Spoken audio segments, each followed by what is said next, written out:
você ouve o discurso de José, é um discurso de dor, de alguém que está ferido, de alguém que está machucado, de alguém que está dizendo, me ajuda a sair desse lugar, porque aqui a coisa não vai virar, as coisas não vão funcionar. Agora a pergunta é, se o copeiro tivesse lembrado de José, e tivesse feito menção de José a Faraó, e conseguisse usar sua influência para tirar José da cadeia, o que é que seria de José? Assistente de cozinha? Muitas vezes eu e você, a gente acha que tem planos e ideias perfeitas para viver o plano de Deus, mas a melhor ideia para viver o plano de Deus é a do próprio Deus. A verdade é que José, nesse momento, está com o coração ferido, machucado, enquanto eu e você estamos feridos e machucados, não é hora de ser promovido.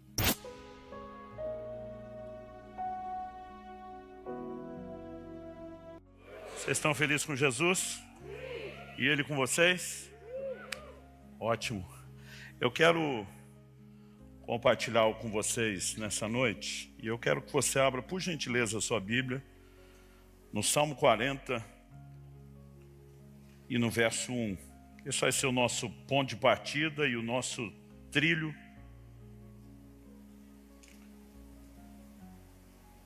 Eu pensei bastante a respeito dessa oportunidade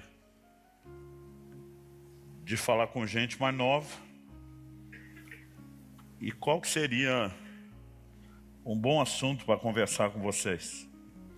E a verdade é que tem muita coisa, mas o que Deus colocou no meu coração diz respeito a algo que vocês que ainda vão construir muito da vida, seja a vida em Deus, do ministério, da família, algo que vocês vão precisar aprender e desenvolver para cooperar com Deus, e diz respeito a um elemento chamado paciência.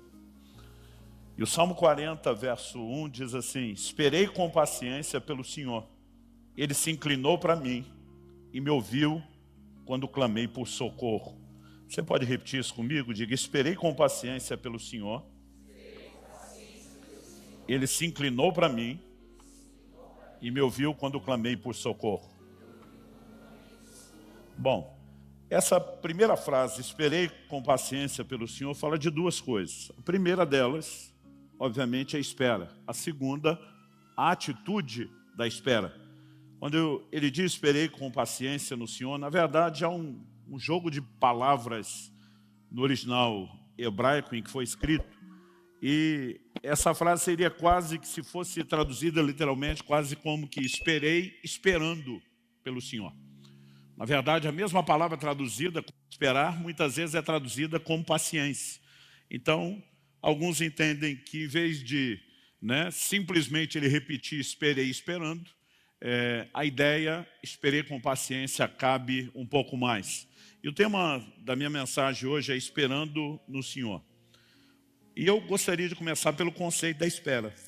A espera é algo bom ou ruim? Para a maioria de nós, algo ruim, porque a gente é acelerado.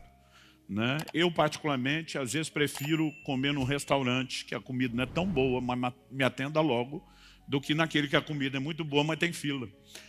Então, eu não sei você, mas eu não sou muito fã da espera. Eu, desde garoto, eu sempre fui ligado no 220, hiperativo, e muitas vezes, tudo aquilo que está relacionado a ter que esperar, para mim de cara você já pensa, ruim.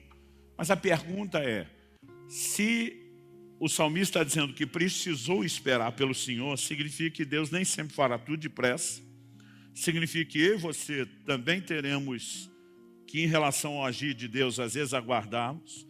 E se o próprio Deus entendeu que eu e você, pelo menos em algumas questões, teríamos que esperar, Jeremias 29, 14, ele diz, eu é que sei os pensamentos que eu tenho a respeito de vocês, ele diz, são planos de bem e não de mal, para vos dar um futuro e uma esperança. Então, esse Deus, que tem uma forma específica de agir na minha e na sua vida, ele diz, eu é que sei o que eu penso a seu respeito, e ele diz, é algo bom. Isso envolve, inclusive, os processos que ele estabeleceu. Então, se eu e você enxergarmos o que é que está por trás da espera, ou o que pode estar envolvido nela, talvez a gente consiga enxergar um pouquinho mais o elemento daquilo que é bom. Eu acho que o primeiro conceito tem muito mais a ver com desconstruir o errado do que construir o certo. O primeiro conceito que eu acho que a gente precisa trabalhar é que esperar não é necessariamente falta de fé. Digo isso, né, porque ao longo de uma vida eu fui pilhado, provocado a exercer minha fé, a buscar Deus, e normalmente a ideia e o conceito que a gente tinha de fé é que tinha que ter resultado depressa, tem que chegar logo lá, tem que acontecer, né? E muitas vezes a ideia de estar esperando é porque não está acontecendo. Mas o próprio Davi diz que Deus se inclinou para ele, que o ouviu quando clamou por socorro. No entanto, ele teve que esperar. Ou seja, o Deus que se inclinou e que ouviu não fez depressa. E o fato de Deus não ter feito depressa não significa que Davi não tenha crido. Porque se Davi não tivesse crido, na verdade Deus não tinha era feito. E não feito depois. Então, a gente tem que repensar isso. Em Romanos, no capítulo 8, no verso 25, a Bíblia diz: se esperamos o que não vemos, com paciência o aguardamos. Né? A espera, ela envolve o elemento paciência, mas não necessariamente significa falta de fé. Às vezes ela vai ser apresentada, a paciência vai ser apresentada como algo que caminha de mão dada com a fé. Hebreus capítulo 6 diz no verso 12 que nós temos que ser imitadores daqueles que pela fé e paciência herdam as promessas. Então você não herda as promessas de Deus só com fé. Você herda as promessas com fé e paciência. Na verdade, Hebreus capítulo 6, verso 15, dizia assim: depois de esperar com paciência, obteve Abraão a promessa. Abraão é chamado na Escritura de o pai da fé. A Bíblia diz em Romanos 4 que ele deixou pegadas de fé nas quais eu e você temos que andar, ou seja, seguir o seu exemplo. E ele teve que esperar para obter a promessa. Logo, eu e você não podemos caracterizar a espera como falta de fé. Na verdade, né, eu diria até um pouquinho mais que a paciência ou a espera que eu e você vamos ter que exercer com paciência é uma característica divina a ser manifestada e que será fortalecida pela palavra. Em Romanos, no capítulo 15, de 4 a 6, a Bíblia diz assim: pois tudo quanto outrora foi escrito, para nosso ensino foi escrito, a fim de que pela paciência e pela consolação das Escrituras tenhamos esperança. Ora, o Deus da paciência e da consolação vos conceda o mesmo sentir de uns para com os outros, segundo Cristo Jesus, para que concordemente a uma voz glorifiqueis ao Deus e Pai de nosso Senhor Jesus Cristo. A Bíblia fala da paciência e consolação das Escrituras. A Bíblia fala a respeito de Deus dar paciência, né, e consolação a cada um de nós. Então, não dá para simplesmente ignorar. Isso é parte da vida cristã e é uma virtude que tem que ser exercida. Mas, honestamente, eu e você precisamos entender qual a importância da espera. Porque emocionalmente, para a maioria de nós, ela gera desconforto. Eu admiro quando eu encontro assim, uma pessoa que é paciente. E daquela paciente que ela está de boa. Tem que esperar ela estar de boa. Né? Porque assim, às vezes eu espero porque eu não tenho opção. Né? E nem sempre dentro de mim eu estou no melhor dos sentimentos enquanto espero. Com o tempo, obviamente, eu fui obrigado a crescer, a amadurecer, a aprender, a entender a importância da espera. Mas uma das coisas que me ajudou foi compreender no plano de Deus aonde ela entra. E a segunda coisa que eu quero destacar aqui, e aqui eu vou gastar um pouquinho mais de tempo do que no primeiro, é que a espera nos ajuda a amadurecer.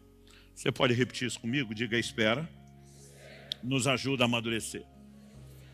Em Gálatas, no capítulo 4, nos versos 1 e 2, a Bíblia diz assim: digo, pois, que durante o tempo em que o herdeiro é menor, em nada difere de escravo, posto que ele é senhor de tudo, mas está sob tutores e curadores até o tempo predeterminado pelo Pai. Então, a Bíblia está dizendo que quando o herdeiro é menor de idade, ele, legalmente falando, é herdeiro. Mas enquanto menor de idade, a Bíblia diz, na casa, em nada difere de um escravo. Por quê?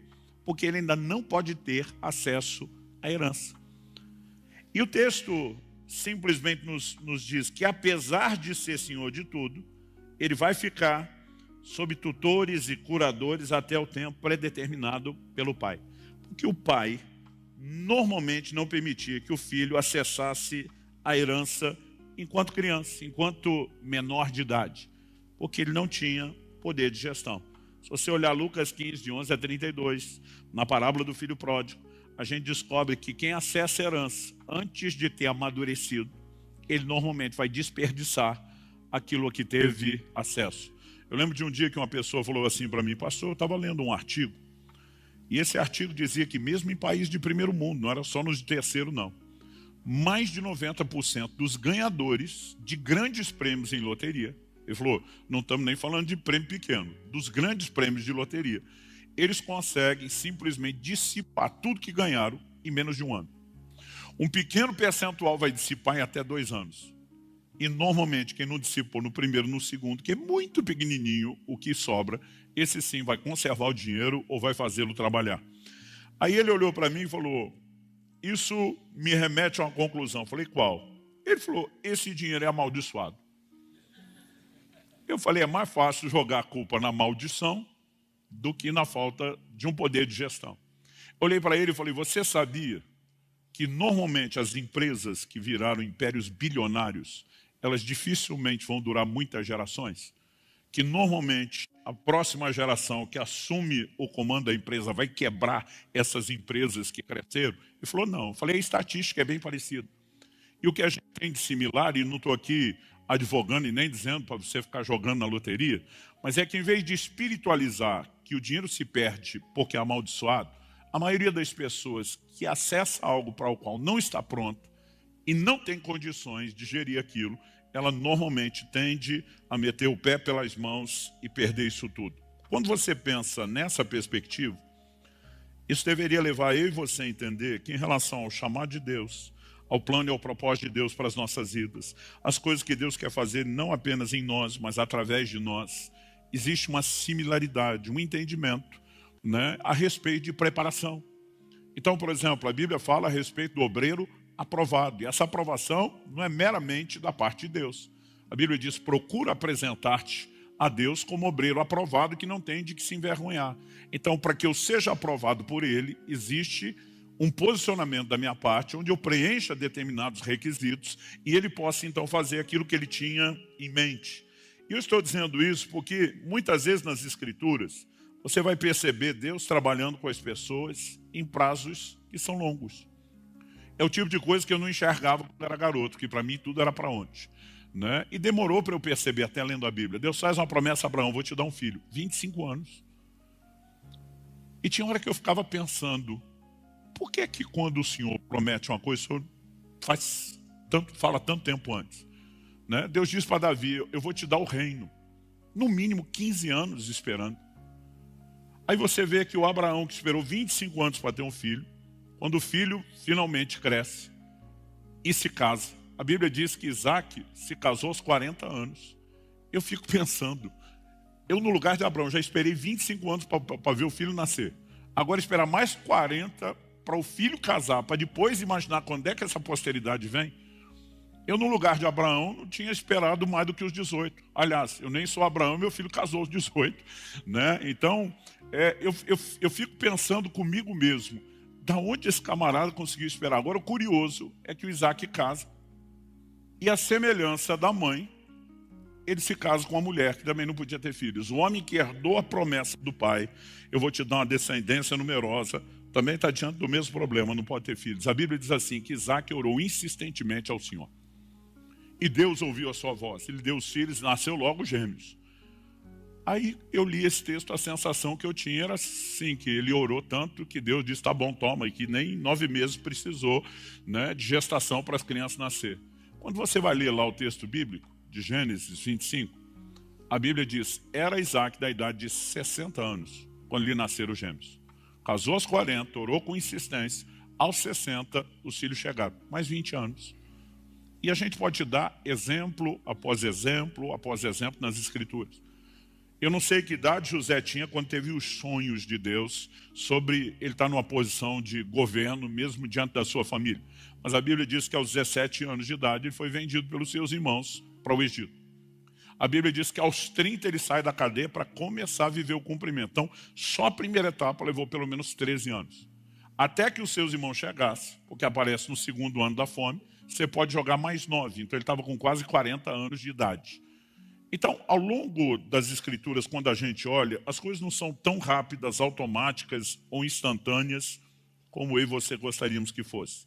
A pergunta a ser feita é: José vai para o Egito, vendido, traído pelos seus irmãos, embora fosse fiel a Deus.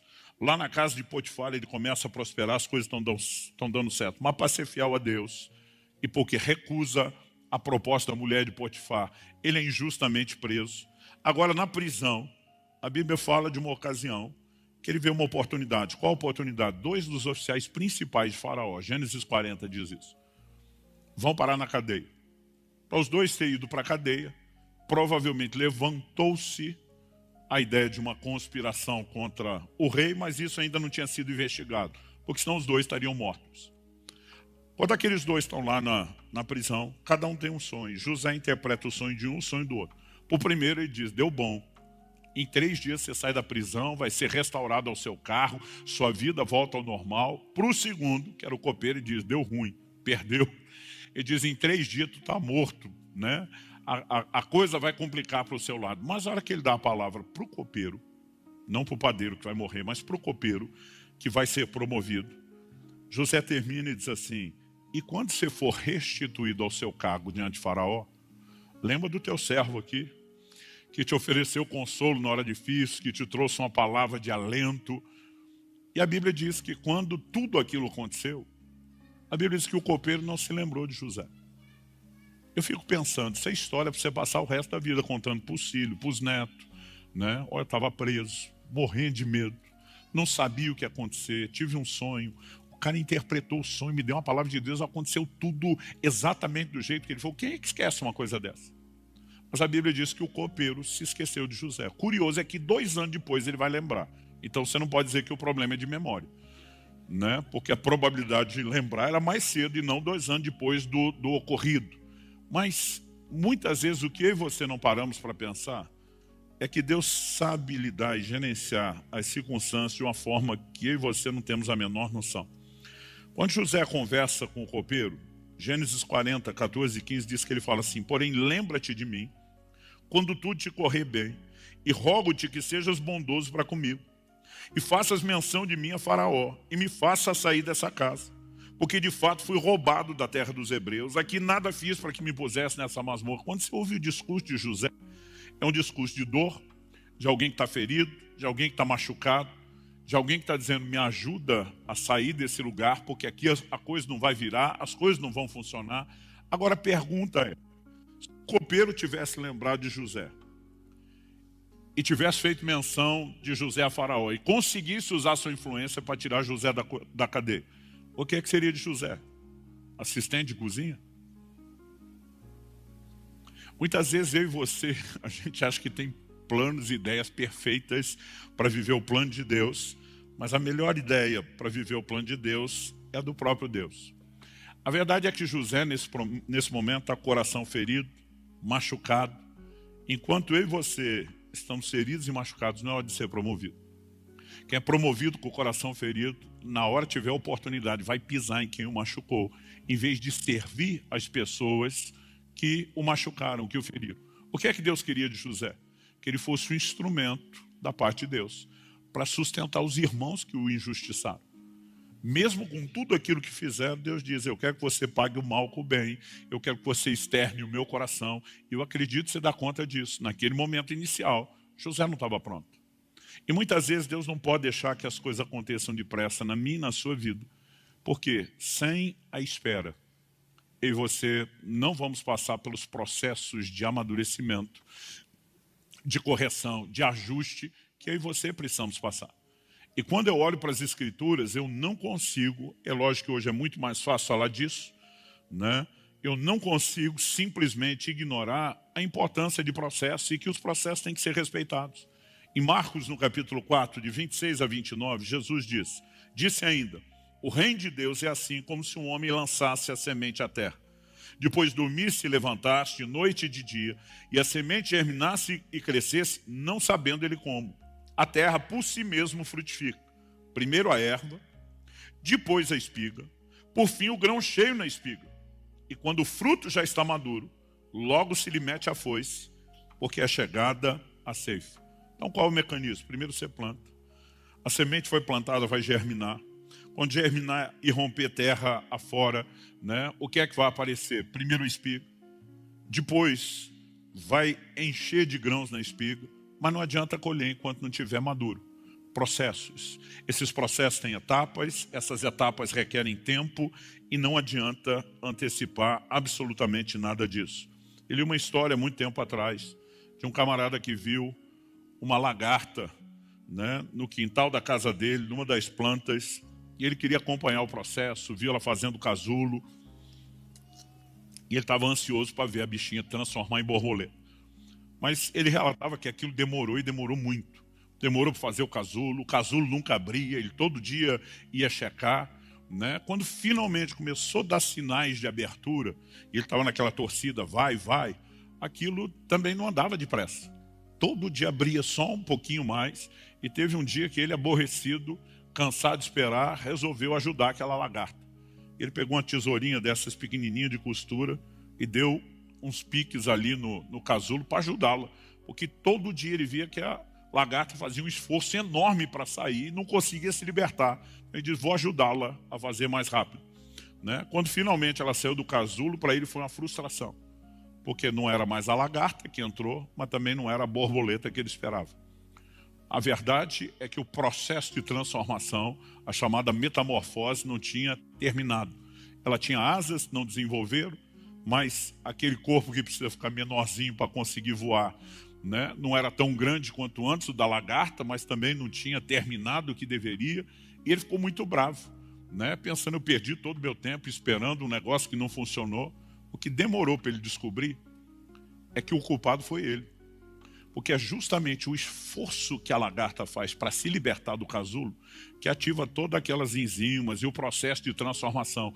E quando ele tentou facilitar e ajudá-la a ganhar tempo, ele simplesmente abortou o processo de preparação que era necessário.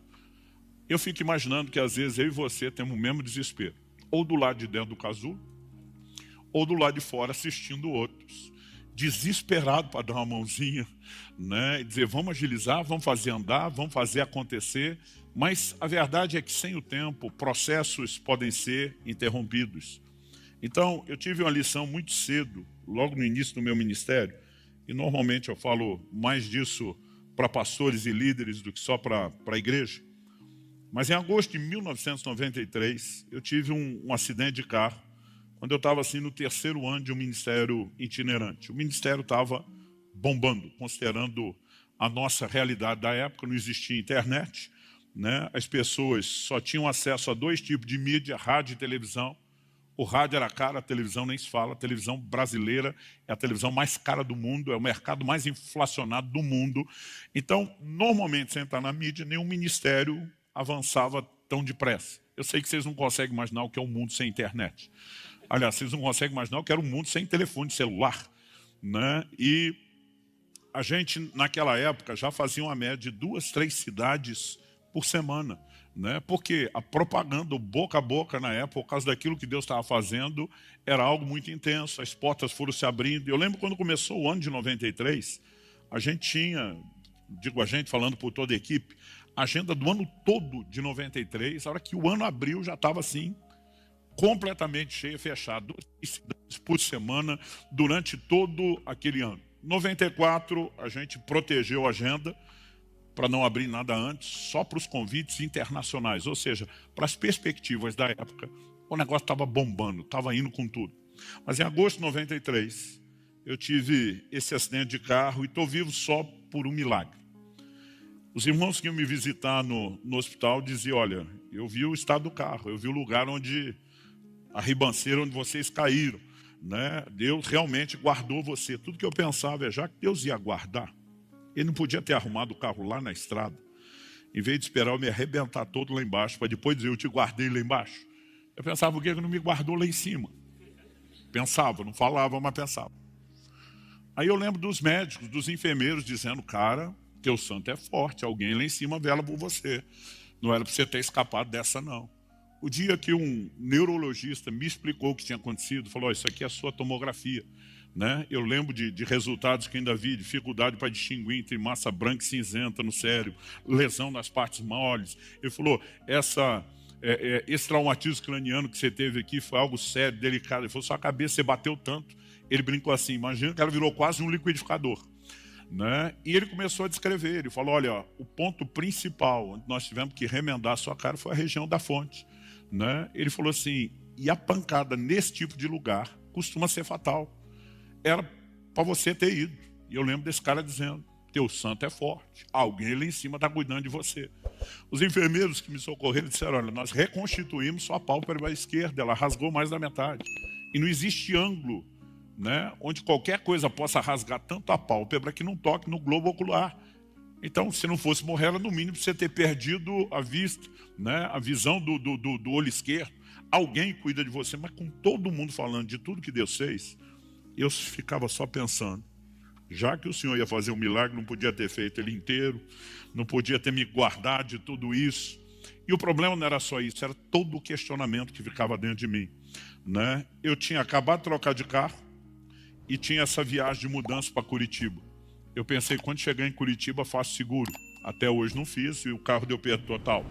Né? Tudo que estava dentro do carro era toda a minha vida, toda a minha mudança estava dentro do carro. E o que não se perdeu, nós caímos nessa ribanceira, a gente que estava com o cinto dentro do carro ficou, todo o resto foi sendo jogado para fora. Né? O que não se perdeu na chuva e no barro, na lama, foi roubado como as malas enquanto a gente era socorrido. Eu descubro que eu estou só no hospital, com a roupa do corpo rasgada e ensanguentada e que não presta, e que não sobrou nada. Guardadas as devidas proporções, eu me sentia, né, mais ou menos no lugar de Jó, com a síndrome do para-raio. Está caindo tudo na cabeça. E a angústia era, Deus, por que é que isso aconteceu? Né? Eu lembro que alguém perguntou assim, vocês oraram antes de viajar? Eu falei, meu amigo, a gente não orava só antes de viajar, a gente orava a viagem inteira. Falei, na hora do acidente, a gente já estava orando 6 horas sem parar. Aquele carro era uma reunião de oração ambulante. Não venha me dizer que foi falta de oração. Aí, de vez em quando, um dizia assim, alguém deu brecha. E sempre tem, tipo, os amigos de Jó, aqueles amigos da onça para julgar você. A verdade é que aquilo me gerou uma crise, eu ficava falando para Deus, dizia, Deus, certeza que esse acidente foi coisa do Satanás. Mas eu dizia para Deus, o diabo só pode tocar com permissão. Ou minha, ou sua. E eu dizia para Deus, nós dois sabemos que não fui eu que dei a permissão. Ou seja, por eliminatório eu dizia, por que o Senhor faria isso? E a minha vontade era dar um sermão para ele sobre como ser Deus. Tipo, o Senhor ganha para cuidar da gente, para fazer o seu trabalho, o que é que aconteceu? E eu ficava questionando Deus, o que é que aconteceu? Por quê? E o pior é que não tinha resposta. Né? Eu sou o tipo de pessoa que eu tenho dificuldade com o silêncio. Quando eu casei, eu falava para a Kelly, 28 anos atrás, dizia, se você me ama, briga comigo. Porque briga no sentido de discussão, de argumentação. Às vezes queria discutir algo, ela não, tá bom. Eu dizia, tá bom, coisa nenhuma, você não vai defender seu lado. A gente tem que conversar, tem que argumentar esse negócio. E eu dizia, se você me ama, nós temos que discutir as coisas. Mas assim, nós temos que ir para as águas profundas. Não pode ficar no raso. E eu dizia para Deus, fala alguma coisa. Nada, silêncio. A verdade, esse silêncio durou 1 ano e 3 meses. Até que no dia em que eu estava sendo ordenado, estabelecido no Ministério Pastoral, agora já estamos falando de novembro de 94, né? Então, quase 30 anos atrás, eu tive uma experiência que seria muito marcante. Os pastores começaram a impor as mãos sobre mim, profetizar. 2 desses 3 pastores já estão com o Senhor. Um deles, muitos de vocês conheceram, que serviu a casa aqui, foi o pastor Francisco. Mas o Francisco falou coisas no meu coração, como nenhum dos outros. Por mais que os outros foram palavras proféticas muito precisas, ele falou de coisas assim, que eu nunca tinha falado para ninguém, coisas que eu não admitia nem direito para Deus, até medo de falar isso para Deus. E depois eu fui conversar com ele. Eu falei, cara, nunca vi uma revelação dessa. Que palavra profética foi aquela? Ele olhou para mim e falou, eu não estava profetizando. Eu falei, você não estava profetizando, estava fazendo o quê? Porque se isso não é Deus falar, eu não sei o que é. Ele falou, não disse que não era Deus falando. Eu só disse que não era eu profetizando. E eu falei, me explica o que você está dizendo. Ele falou, na hora que eu impus as mãos para orar por você, ele falou, eu vi um anjo de Deus em pé do seu lado. Eu falei, como assim viu? Ele falou, vi como você está me vendo. Ouvir e falar comigo como você está me ouvindo. Eu dizia, tipo do jeito que acontece lá na Bíblia, aquelas aparições de anjos. Eu ficava pensando, quem que vê um anjo não sai contando para todo mundo, gente? Aí ele falou assim, e quem me contou todas aquelas coisas foi o anjo. Ele falou, inclusive, deixa eu falar o que eu não falei em público. E aí ele me deu detalhes. Basicamente, o anjo disse o seguinte, no momento em que apareceu do meu lado, e ele foi impor as mãos sobre mim, o anjo disse para ele, você tem uma preocupação muito grande com esses ministérios. Eu tinha 20 anos de idade, gente, solteiro. Eu brinco que hoje nem eu teria ordenado eu mesmo daquela época ao ministério. Eu ia esperar amadurecer, eu ia esperar crescer, eu ia esperar estar pronto. Então, eu entendo a preocupação do Francisco, mas aquele anjo falou assim, o Altíssimo te faz saber que eles estão nas mãos dele. Eles estão no lugar certo, na hora certa, fazendo a coisa certa, e não há motivo para que você se preocupe. Traduzindo, vai dar tudo certo.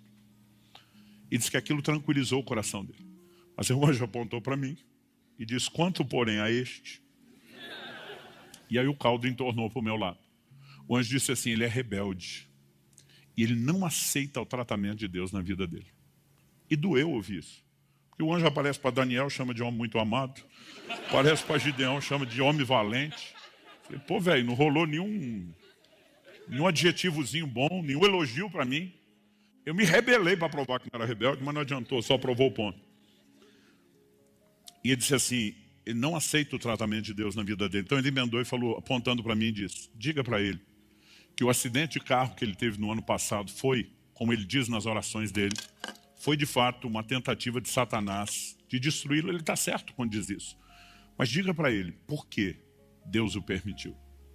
E o anjo começou a dizer o seguinte, o ministério dele estava crescendo mais rápido do que a capacidade dele de se deixar ser preparado, trabalhado por Deus. E era só uma questão de tempo. Ele ia sucumbir debaixo do peso do próprio ministério. O sucesso se transformaria em fracasso, porque não tinha estrutura para suportar o lugar onde ele estava entrando. Então ele diz, o diabo queria pará-lo, porque o via como uma ameaça. Deus precisava pará-lo para não perdê-lo. E até hoje, mais de 30 anos se passaram, eu tenho vergonha de contar a história.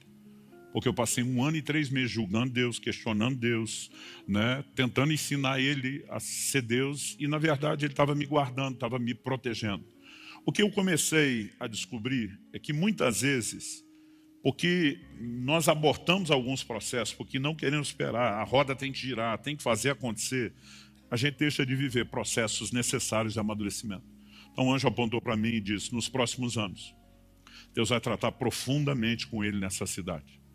Aos poucos, ele vai começar depois, na hora certa, voltar a viajar, até que lentamente chegue o momento onde ele esteja pronto para voltar a fazer aquilo que ele faz. Sabe quanto tempo levou? 25 anos. Foi só quando eu fiz a transição da igreja, da Alcance aqui em Curitiba, que o pastor Marciano assumiu, né? E Deus falou comigo 1 ano antes. Ele diz agora, quando você completar os 25 anos de pastorado, então estou falando de 5 anos atrás. Ele diz, estou te liberando para voltar a fazer aquilo que você fazia antes. 25 anos depois. Não significa que eu não fiz nada ao longo dos 25 anos, mas eu e você precisamos entender que Deus trabalha com processos. E nesses processos envolve tempo. E no tempo, Deus trabalha dentro de nós. Entre toda a promessa de Deus, guarde isso, em toda a promessa de Deus e o seu cumprimento, tem um intervalo de tempo. Nesse intervalo, Deus vai trabalhar mais dentro de nós do que fora de nós. Ou seja, Ele trabalha mais nos preparando do que necessariamente nos usando e fazendo acontecer. E a gente precisa ter a mentalidade de paciência. É lógico que nem tudo será necessariamente tão demorado. Eu lembro que em 93, antes do acidente, eu já tinha escrito meu primeiro livro, Falar em Línguas. Né? Na época ele chamava Linguagem Sobrenatural de Oração, depois virou só o subtítulo. Com o acidente, com a interrupção das viagens, o fato de ter ido pastorear, deixei tudo no stand-by, mas eu tinha uma convicção no meu coração desde a minha adolescência. E Deus queria que eu escrevesse, que essa seria uma das formas do Ministério de Ensino. Então, depois de muita paciência, né, porque eu fui pastorear a partir do final de 93, em 98, depois de 5 anos, que para mim era muito tempo. Já. Eu falei, quer saber? Chegou a hora de trabalhar e publicar o livro. Eu lembro de um dia, Era uma terça-feira. Consigo lembrar que era terça-feira. Que terça era o dia de reunião do presbitério. À tarde a gente reunia na igreja, tomava decisões que diz respeito ao governo da igreja, mas à noite a gente não tinha atividade na igreja. A gente reunia com as esposas para ter um tempo de comunhão, a gente comia junto, e oração, e buscar Deus junto. E toda terça-feira aquele encontro mudava. Naquela terça-feira ia ser na nossa casa. Então, eu lembro quando eu acordei de manhã, estava no meu tempo devocional, o Espírito Santo falou comigo assim: à noite, na reunião na sua casa, o primeiro a chegar vai ser fulano. Fulano era o único solteiro do time nosso. E era o único que nunca chegava no horário. A gente ficava bravo com ele, a gente dizia: tu não tem nem mulher para culpar, para dizer que é ela que fica, né, demorando para arrumar. Aliás, a gente chamava ele de noiva, porque a gente dizia que ele parecia uma noiva no dia do casamento, do tempo que ele levava para se arrumar. E aquilo assim era um teste de paciência para todo mundo. O Espírito Santo me disse: ele vai chegar meia hora mais cedo. Eu falei: isso é um evento apocalíptico. Se chegar no horário já é avivamento, imagina chegar meia hora mais cedo. E o Senhor me disse: a razão pela qual ele vai chegar mais cedo é porque eu dei a ele essa noite um sonho a seu respeito. E ele quer falar com você, mas não na frente dos outros. Mas quando ele chegar, ele vai estar muito cheio de dedos, de cuidado. A conversa dele vai enrolar muito. Você manda ele cortar o papo, diga para ele que eu já te falei do sonho, que é para ele ir direto ao assunto. Repenso no dia que não passava. Esperei aquilo o dia inteiro. Nossa reunião era 8 horas, 7h30 a campainha toca. Eu lembro quando atendi ele na porta. E eu já fiquei impressionado. Falei: Deus está nisso. Aí ele entra, começa aquela conversa mole. Será que chove? Será que não chove? Eu falei: fulano, corta o papo. Deus me disse hoje de manhã que se ia chegar meia hora mais cedo. Se nunca aconteceu antes, eu imagino que nunca mais vai acontecer. Ele me disse que ia chegar antes porque você teve um sonho. Ele te deu um sonho a meu respeito. E você queria contar isso antes dos outros chegar. Quando eu falei isso, ele arregalou os olhos. Eu lembro dele, até hoje eu lembro dele dizendo: Santo Deus da glória, é de Deus. Aí o bicho ficou valente. O pior, que eu pensei: o que quer que seja que ele vai falar, eu já validei antes. Ele olhou para mim e falou: sabe o seu livro do Falar em Línguas? Falei: sei. E eu já estava esperando ele dizer: vai ser traduzido para várias línguas, para várias nações, vai ter a tiragem, vai isso. Sei. E aí? Ele falou: Deus me disse que de novo você saiu na frente dele antes do tempo e não soube esperar a hora. E aí meu chão sumiu. Porque o livro já estava na gráfica rodando. Eu fiquei pensando: o senhor não podia ter falado isso semana passada? O que é que eu vou fazer com esse negócio a hora que sair da gráfica? Mas de alguma forma, naquele momento, eu estava dizendo: de novo, você não soube esperar. Um dia desse alguém falou: poxa, pastor, a gente fica feliz de saber o senhor com tantos títulos, mais de 2 milhões de livros distribuídos, né? Esse negócio da noite para o dia. Eu falei: fala que foi da noite para o dia de novo, que eu dou em você. Falei: 30 anos construindo, esperando esse negócio, você vê que foi da noite para o dia. E tinha momentos, eu lembro de um dia assim que eu falei: Deus, meu maior inimigo não é o Satanás, é você. Porque o diabo não pode impedir o seu plano, o seu propósito. Se o senhor estalar o dedo, esses livros vão acontecer. Mas o senhor não estala o dedo. Qual é o seu problema? Eu lembro de um dia que eu falei: quer saber? Eu desisto desse negócio. Eu já nem sei se o senhor prometeu, se fui eu que quis. Da minha parte, eu desisto, eu abro mão e enterro esse negócio. Aliás, foi a partir desse dia que começou a acontecer. Quando eu e você queremos muito que alguma coisa aconteça, a gente está dando sinais de que não está pronto para isso. Nossas próprias expectativas sinalizam que nós misturamos alguma coisa dentro da gente. E eu tive que aprender a esperar com paciência. Isso foi em 2008. Em 2001, um dia eu estava orando e o Espírito Santo falou assim comigo: na hora certa, uma das pessoas que eu vou usar para empurrar e movimentar os seus livros e levar isso para um outro patamar se chama Márcio Valadão. Na época, Igreja Batista da Lagoinha, em alta na internet, né, na televisão, diante do trono nem se fala. Pensei: um padrinho desse, meu amigo, é o que qualquer um ficaria feliz. 2 anos depois dessa palavra, um dia num evento, alguém me apresenta ao pastor Márcio Valadão. Eu fui lá para ouvi-lo nesse evento de pastores, e quando eu estava entrando, alguém falou: Subirá, vem cá, deixa eu te apresentar aqui ao pastor Márcio. Falou: pastor Márcio, esse menino tem abençoado muito nosso estado. E quando falou e mencionou meu nome, falou, eu já li um livro dele. Pensei, me confundiu com alguém. Mas eu não quis ser indelicado e dizer, não, o senhor me confundiu com alguém. Aí quando ele falou, já li um livro seu, eu falei, é mesmo? Qual? Ele falou, um que você fala do agir de Deus, o agir invisível de Deus, que dá o testemunho do seu acidente. Pensei, ele leu mesmo. Ele falou, filho, você me abençoou tanto com aquele livro. Eu queria muito que você fosse ministrar em Lagoinha. Aí começou a tocar a música da pastora Ludmila na minha cabeça. Chegou a nossa vez, chegou a nossa hora. E lá fui eu, janeiro de 2004, ministrar na Batista Lagoinha. Eu lembro, Paulo, meu irmão, foi comigo. A gente botou tanto livro dentro do carro, Rafael, para divulgar os livros lá, que as rodas do bichinho estavam assim até torta. Eu lembro, a gente não tinha como conciliar uma agenda rápida como ele queria, então acabei aceitando pregar em 2 cultos por semana no mês de janeiro. Primeira semana de janeiro. Belo Horizonte debaixo de chuva, descendo morro. Mas ainda assim, eu lembro que a pastora que me recebeu num dos cultos, ela falou, olha, pastor, desculpa, com a chuva, com as férias, reunião está vazia. A reunião vazia era umas 2.500 pessoas.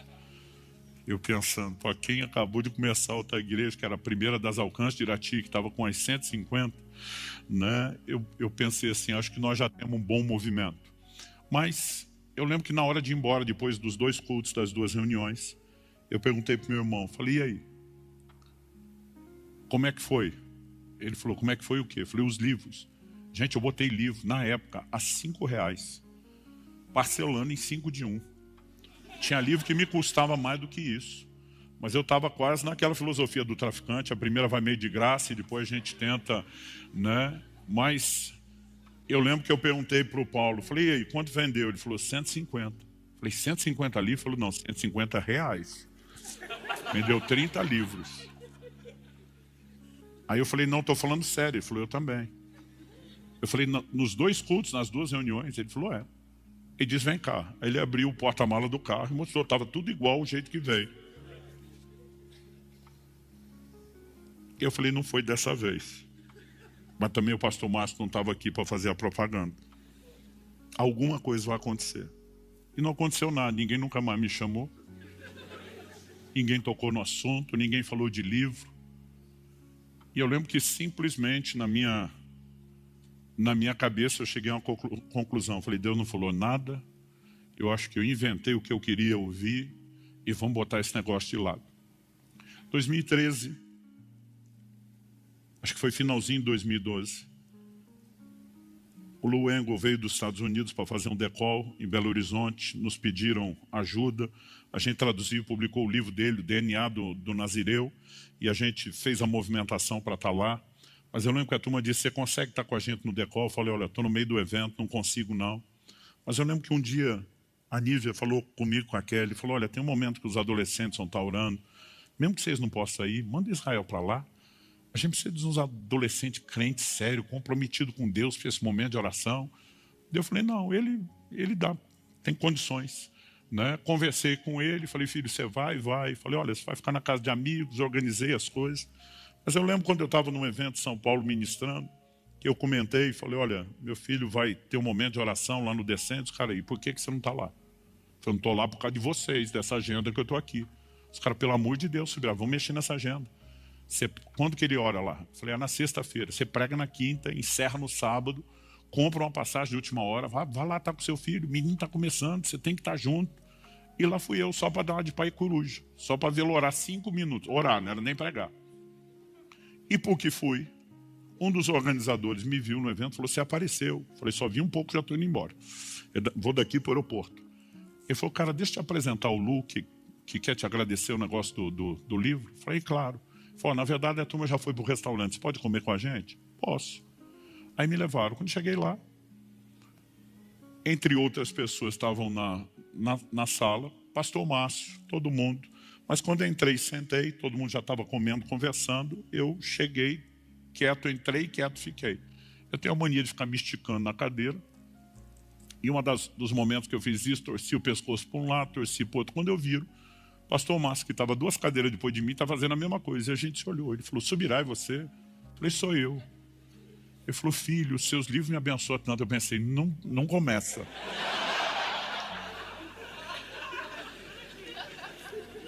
Aí ele falou, o último que eu li foi de todo o coração.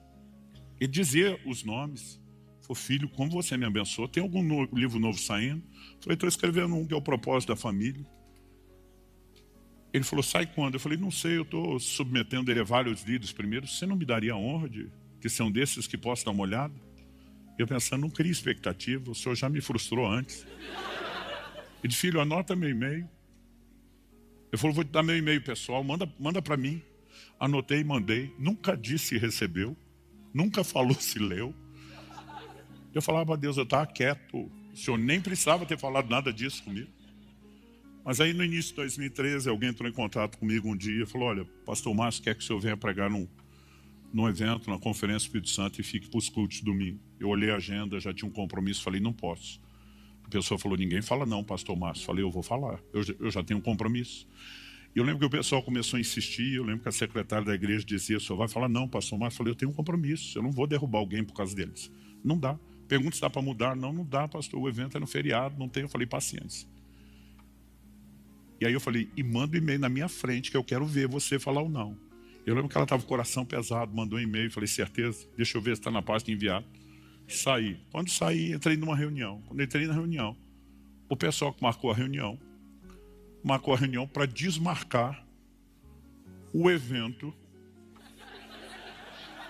da semana anterior. Calma. Aí, olha, nós vamos ter que desmarcar o evento da semana anterior. Quando desmarcaram, eu lembrei que o pessoal que estava com o evento da outra semana, que era um pessoal lá do Pará, eles ficaram me ligando e disseram, cara, quando nós marcamos com você, a gente não se tocou, que era o feriado de Corpus Christi. Não dá para mudar o fim de semana. Eu falei, também não dá, porque eu tenho um compromisso. Falou, cara, nós temos um casamento aqui no Corpus Christi, que é o casamento. Tá aquele cara assim, que é o milagre, ter casado. Nós não podemos ter um evento, não dá para ter casamento no meio, não estamos sabendo como vai fazer isso. Falei, cara, você decide se quer ou não quer o evento, eu não posso mudar. Quando desmarcou, eu liguei para ele. Falei, amigão, lembra aquele fim de semana antes que você queria? Por causa do casamento, acabou de liberar. Ele falou, pois é, o cara não vai mais casar. Falei, o sangue de Jesus tem poder? Aí eu falei, sério? Ele falou, sério, o negócio mudou aqui. Por quê? Eu falei, não, eu achei que você estava com aquele problema, se você não está, deixa para o outro. Ele falou, mas se você quiser a gente muda. Eu falei, não, você não vai ter, não muda. Eu já estava nessa, também não quero ir. Aí ele falou, mas se a gente mudar, você tem algum outro evento para atender? Eu falei, eu tenho, mas não é importante, vamos manter. Ele falou, deixa eu decidir se é importante, quem é que te chamou? Eu falei, amigo, se não vai ter o casamento, acabou. Ele falou, Subirá, eu não vou desligar esse telefone sem saber qual o convite que você tem. Qual a proposta que você tem de remanejamento. Eu falei, um pessoal de Belo Horizonte, quem? Lagoinha. Um pastor de departamento chamou, eu falei, não, para o pastor Márcio. Ele falou, ninguém fala não para o pastor Márcio. Ele disse, você vai para esse evento. Tá mudado. Aí eu lembro que eu voltei e falei, você mandou o e-mail? A secretária falou, mandei. Eu falei, desmanda. Ela falou, não tem mais jeito. Eu falei, me passa o contato da pessoa. Liguei e falei, você já recebeu o e-mail? Ele falou, ainda não. Eu falei, olha, eu te mandei um e-mail com a negativa, mas uma santa bagunça aconteceu aqui. Eu vou, mas é nos meus termos. Ele falou, estamos aceitando qualquer coisa. Resumo, lá fui eu. No culto de domingo, o pastor Márcio pegou meu livro, nesse inteirinho tinha saído o livro da família. E ele falou, gente, eu tive o privilégio de ler esse livro, que o Subirá me mandou um e-mail antes. É um material fantástico, vocês nunca me vêem recomendando nada. Ele está vendendo um preço ridículo, que é para ajudar vocês, mas menos se fosse um valor. E ele começou a recomendar o livro. Enquanto ele falava, eu estou sentado, antes de eu subir pregar, começa a encher meu celular de mensagem. O pastor do Rio de Janeiro, que estava assistindo o culto, falou, por esse preço eu quero 4.000 livros. Aí o outro começou a dizer, vai ter que vir aqui lançar. Eu não consigo explicar para vocês qual foi o efeito. Durante um tempo no nosso escritório, o pessoal falava assim, o efeito Lagoinha. Dizia, pastor, nós sabemos se o senhor está pregando lá e o impacto que a Rede Super está gerando só pela intensidade de pedidos. Eu lembro que meu irmão perguntou, por que você acha que nós vendemos só 30 livros? Eu falei, botaram naquele canto, esse negócio é 270 graus de ângulo, 3 andares de altura, tudo quanto é portão, quem é que vai naquele canto pegar o material? Mas naquele canto, que o pessoal chama da tenda da benção, eu vendi de 2013 a 2018 mais de 50 mil livros. Só naquele mesmo canto, sem contar o que aconteceu depois. A verdade é que quando há um tempo correto de Deus, algumas coisas vão acontecer. E quando o tempo ainda não chegou, não adianta você forçar a barra. Hoje é muito mais fácil para mim falar dessas coisas.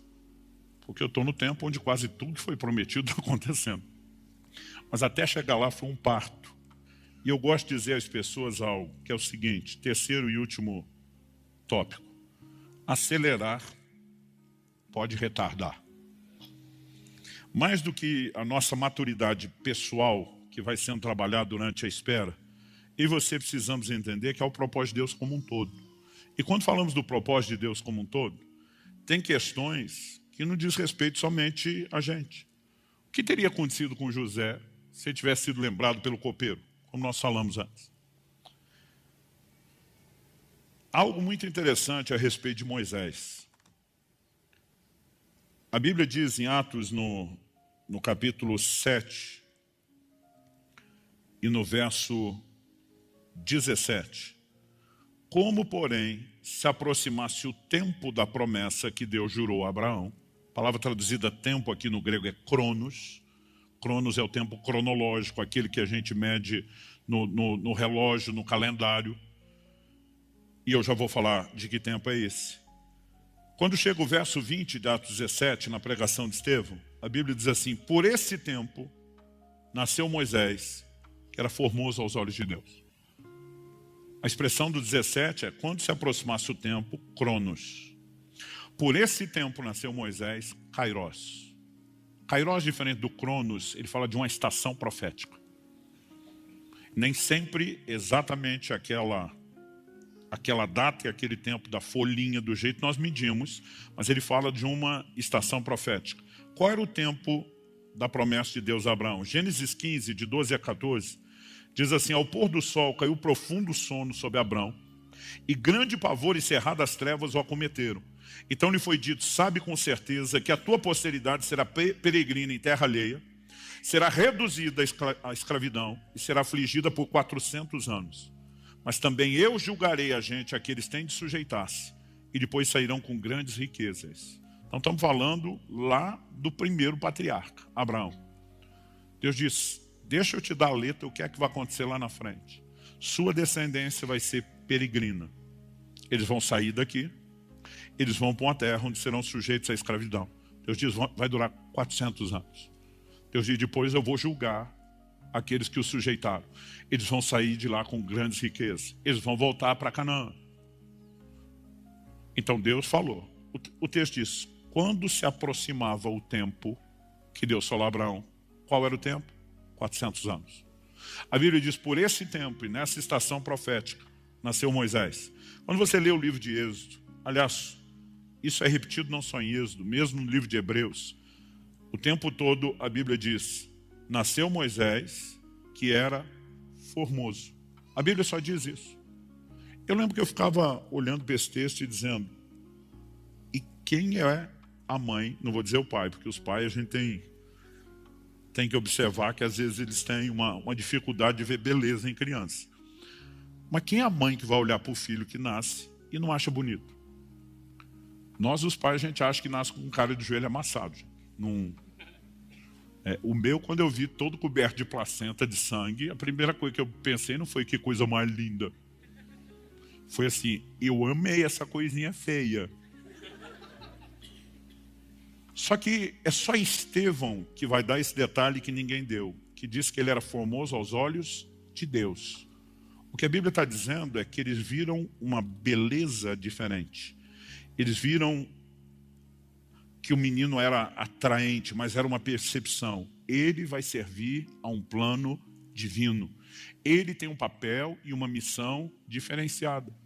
E a Bíblia diz que ele nasce na estação onde o tempo da promessa está para cumprir. Ou seja, tudo está se encaixando e convergindo para que o plano de Deus seja vivido.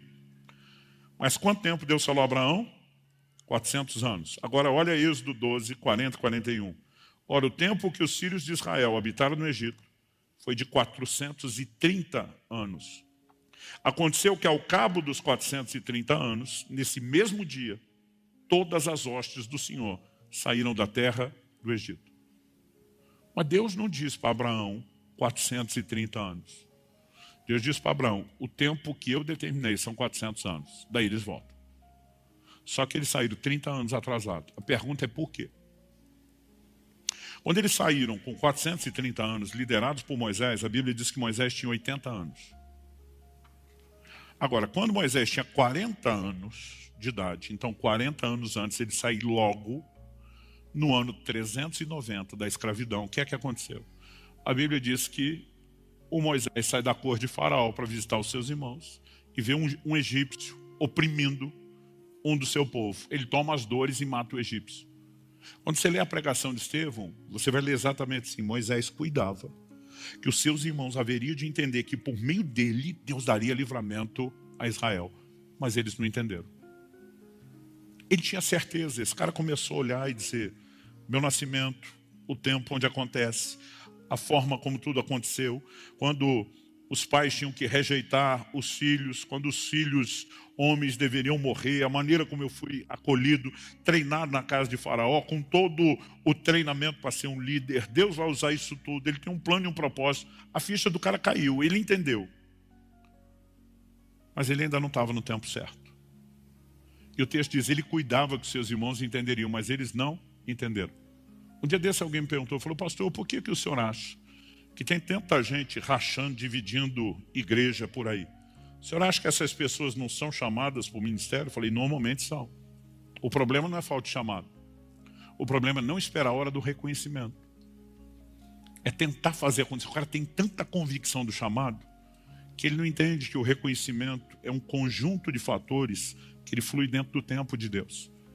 E muitas vezes essa impaciência, ela custa caro. Então faltava 10 anos para o prazo divino terminar. E o Moisés diz, eu sou o cara, Deus vai me usar, ele não pode esperar. Mas aí o que acontece? Quando ele mata o egípcio, e o faraó fica sabendo, e diz, espera aí, o meu neto, adotado, criado em casa, está se virando contra nós para defender esse povo. Ele tenta matar Moisés, e Moisés vaza. 40 anos se passaram. Agora, no ano 430, Deus aparece para Moisés na sarça. O que é que Deus disse para Moisés na sarça? Finalmente já morreram aqueles que queriam te matar. Em outras palavras, finalmente a poeira baixou. A confusão que você fez, cabeção, baixou só agora. Vamos retomar o plano. E porque ele não quis esperar 10 anos, ele não só esperou 40, mas o povo inteiro perdeu 30 anos a mais. Quando eu fico olhando para as escrituras, uma convicção que me vem, eu acho que isso é sinal que a gente está amadurecendo, é que acelerar muitas vezes pode retardar. Eu fico olhando para muita coisa que ao longo da minha caminhada era aquele desespero, vamos resolver, vamos fazer acontecer, vamos. E muitas vezes a gente cria problemas, dificuldades, e para resolver isso, no final das contas, se gasta muito mais tempo, se tem muito mais desgaste do que se a gente soubesse esperar no Senhor. Então, eu preciso trazer uma palavra ao coração de vocês hoje. E chamar você ao entendimento de confiança em Deus. O meu e o seu destino não está na mão das pessoas. O que José pensou quando seus irmãos o venderam?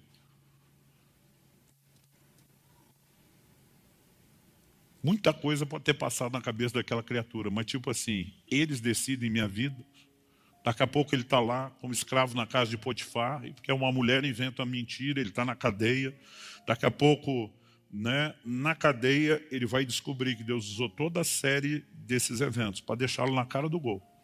Para que na hora certa, alguém dissesse, tem alguém aqui que interpreta sonhos, ele fosse colocado diante do faraó, e todo o plano e o propósito de Deus pode se cumprir. Mas até que isso acontecesse, Eu acredito que eu e você vamos ter que entrar num lugar de aprender a confiar que o meu e o seu destino não está na mão das pessoas, não está na mão das circunstâncias. Há um Deus cuidando de mim e de você.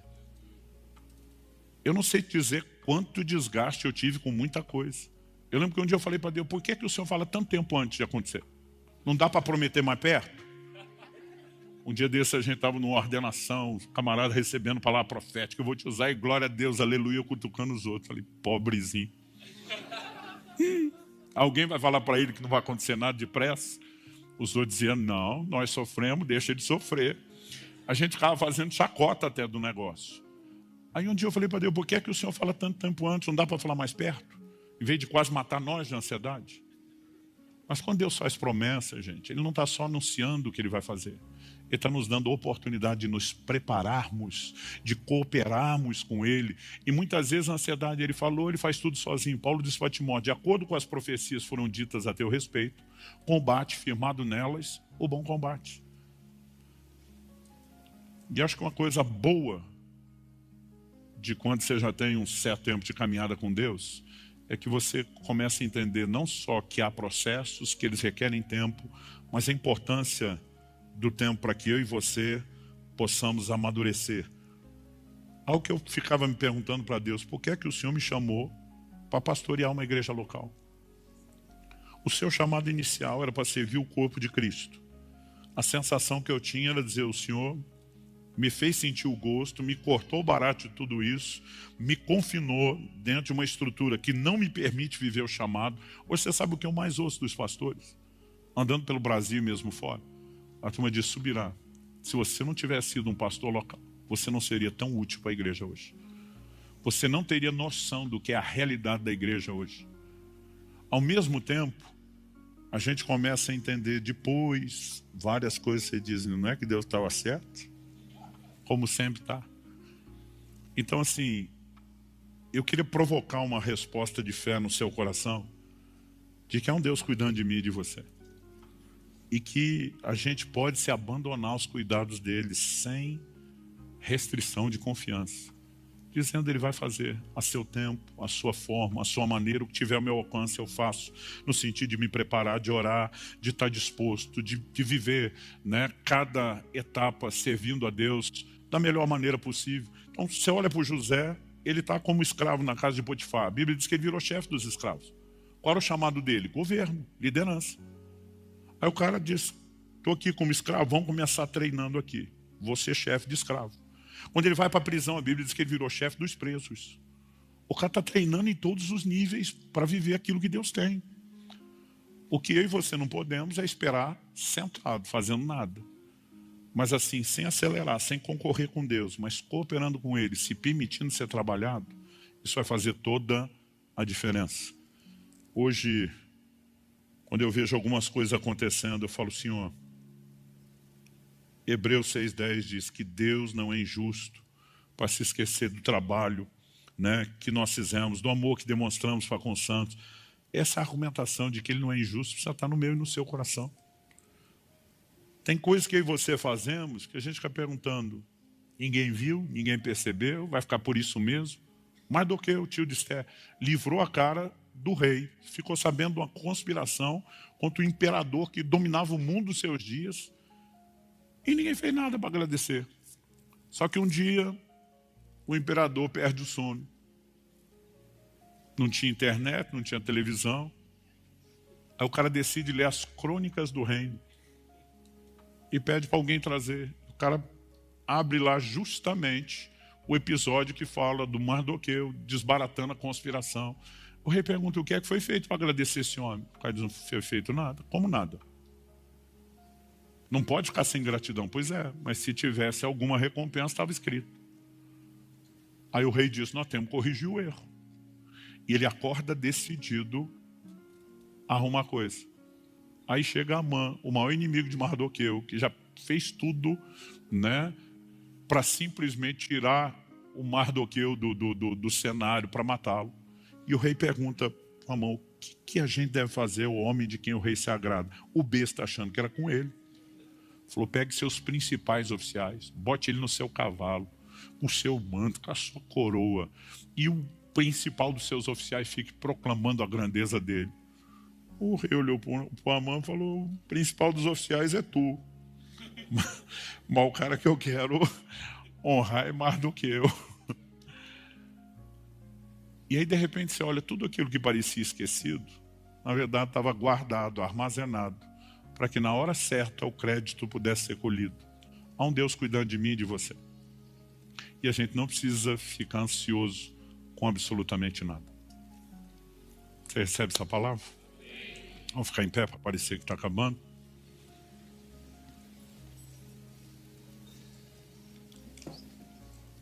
Tiago capítulo 5, verso 11 diz: eis que temos por felizes os que perseveraram firmes. Tendes ouvido da paciência de Jó, e vistes que fim o Senhor lhe deu, porque o Senhor é cheio de terna misericórdia e compassivo. O que é perseverar firme? Essa capacidade de dizer: eu não desisto. Há momentos onde a espera vai mexer profundamente comigo, com você, com as nossas emoções, com a nossa confiança. E nós vamos ser testados, nós vamos ter que questionar: ouvimos mesmo Deus falar? Houve uma promessa? Se houve, nós podemos confiar. Porque Deus não vai quebrar sua palavra, Ele não vai brincar conosco. Mas tem hora que é confuso. Que o Deus que prometeu a Abraão dar um filho, quando Deus diz para ele: agora me sacrifica o filho. Você acha que o velhinho não pensou que Deus estava meio bipolar? Uma hora da filha, outra hora arranca filho, não sabe o que quer. Mas ao mesmo tempo, quando ele vai adorar, ele fala para os servos: eu e meu filho iremos e voltaremos. Ele sabe que ele está indo para matar o menino, mas como é que ele diz voltaremos? O livro de Hebreus diz que ele cria que Deus podia ressuscitar seu filho, porque se tinha promessa, não podia parar naquele sacrifício. E sabe, por mais contraditório que as coisas pareçam, eu e você precisamos pensar: doido é a gente de achar que sabe melhor do que Deus. Doido é a gente de achar que vai entender a mente, os caminhos e os pensamentos maiores. Nós podemos confiar. Nós podemos confiar. Eu tenho hora que eu esqueço como era a ansiedade nessa fase da vida que muitos de vocês estão. A gente dizia: Maranata, vem Jesus, mas espera eu casar primeiro. Aí depois, quando você resolve a ansiedade de quem é, e finalmente casa, começa a ansiedade, e vem o filho, como é que lida com os filhos, e como é que vai ser a carreira, e como encaixa o chamado, e como ministério, e cada vez você acha que superou uma, tem mais coisas. Mas hoje, aos 51 anos de idade, já vou, eu posso dizer para você, eu aprendi a dizer como Davi: esperei com paciência no Senhor. A espera é importante, a espera produz resultados em nós, e ela deve ser vivida com a melhor das atitudes. Essa paciência de que é um Deus cuidando de tudo. Tudo que nós vamos construir na vida, seu matrimônio, criação de filhos, ministério, projeto de Deus, são todos projetos a longo prazo. São projetos para uma vida inteira. E você não vai chegar lá correndo em área nenhuma. Vai ter que ter paciência para tudo. Pai, nós te pedimos que não só aqui e agora, mas mesmo depois deixarmos esse lugar de culto, que aquilo que o Senhor começou não só a falar, mas a fazer, produza fruto e resultado dentro de cada um de nós. A gente tentou aplicar isso da forma mais generalizada possível para todo mundo, mas a verdade é que cada um precisa daquela aplicação individual, personalizada, e nós oramos pelo toque do Senhor. Oramos por fortalecimento da fé e da confiança nessa noite. Oramos, ó Deus, por uma fé renovada na dependência do Senhor, na capacidade de se entregar aos teus cuidados. Oramos por fortalecimento, em nome de Jesus.